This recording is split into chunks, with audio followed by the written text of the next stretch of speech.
està assegut vostè en la que probablement siga una de les caires més radioactives del govern valencià. No té més que repassar vostè els noms dels que li han precedit en aquesta responsabilitat, veure quines han sigut les seues trajectòries i on estan en aquests moments.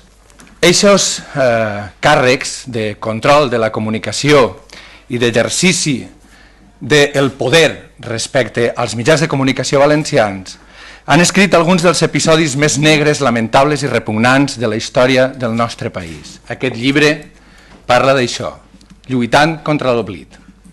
I el regale, perquè vostè sàpiga, després de llegir-lo, exactament el que mai ha de fer com a secretari autonòmic de comunicació.